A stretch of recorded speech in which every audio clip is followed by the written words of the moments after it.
Hey everyone, welcome back to the channel. Today we're taking a closer look at a true off-road heavyweight, the Toyota LandCruiser 200 series. It's a vehicle that's become a global symbol of reliability, toughness, and endurance. But what's really behind this giant? Which engines are worth choosing? What are its weak points? And what should you watch out for if you're thinking about buying one? We'll cover all of that today, so stay tuned. The LandCruiser 200 was introduced in 2007 as the successor to the legendary 100 series. At that time, Toyota wanted to combine pure off-road capability with modern luxury comfort, and they nailed it. The 200 isn't a softened city SUV, it's a real off-roader with a ladder frame chassis, permanent four-wheel drive and locking differentials.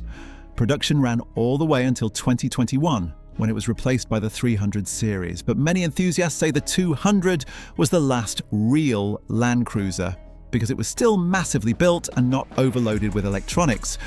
Let's talk about the engines, because depending on where you are in the world, there are quite a few different ones. The most famous and probably most popular is the 4.5-litre twin-turbo V8 diesel, known as the 1VDF-TV. It was mainly sold in Australia, Africa, and parts of Europe. It produces around 272 horsepower, later versions slightly more, around 286, and about 650 Newton-meters of torque. It's a powerhouse, smooth, quiet, and ideal for towing or tackling rough terrain. And with proper maintenance, these engines can easily surpass 500,000 kilometers. But maintenance is key. Oil changes every 5,000 to 10,000 kilometers are a must.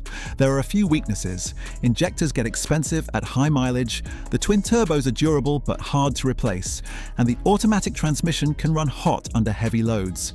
Regular transmission fluid changes solve most of that. Then there's the 4.7-litre V8 petrol, the 2UZFE, mostly found in early models. It's a classic naturally aspirated engine with about 280 horsepower.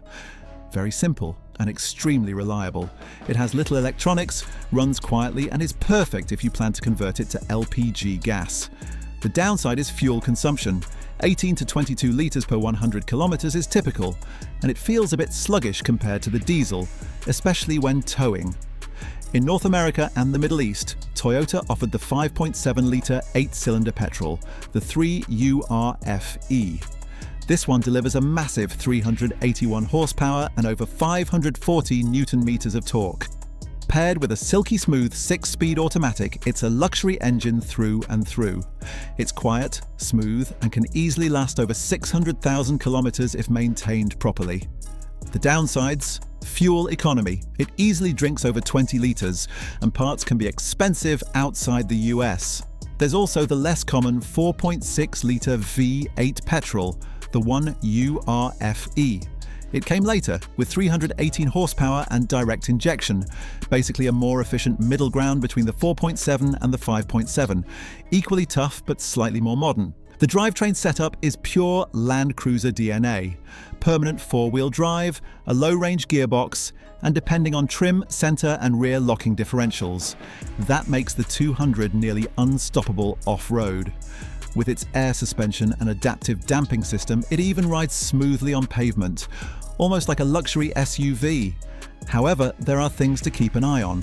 The active height control system can develop leaks over time.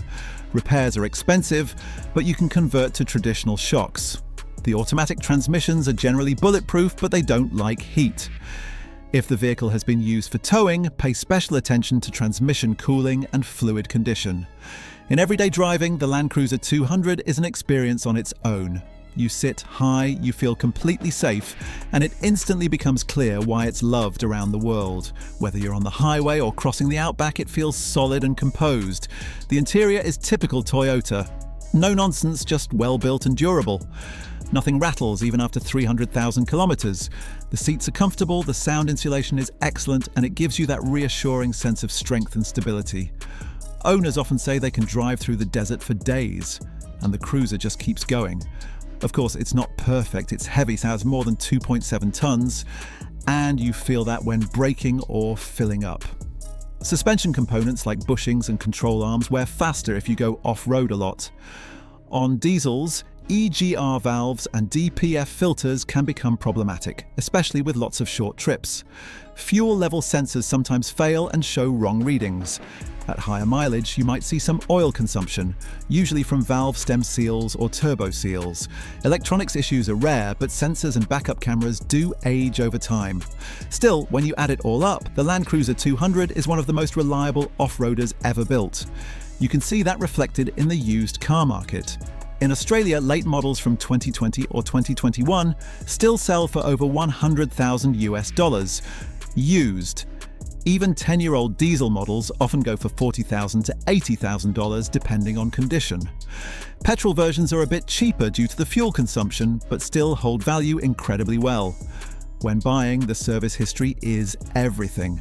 A well-maintained 200 can last nearly forever, but a neglected one can get expensive fast. All in all, the LandCruiser 200 isn't a trendy city SUV. It's a true world traveler, a vehicle built to cross deserts, climb mountains, and get you home again safely. If you want something that will never let you down, this is one of the best choices you can make. Just take care of it. Keep the oil clean, use good fuel, and it will last you a lifetime. If you enjoyed the video, leave a like and tell me in the comments if you've ever owned or driven a LandCruiser 200. Subscribe for more car reviews and buying guides. And until next time, stay curious, stay mobile, and I'll see you in the next video.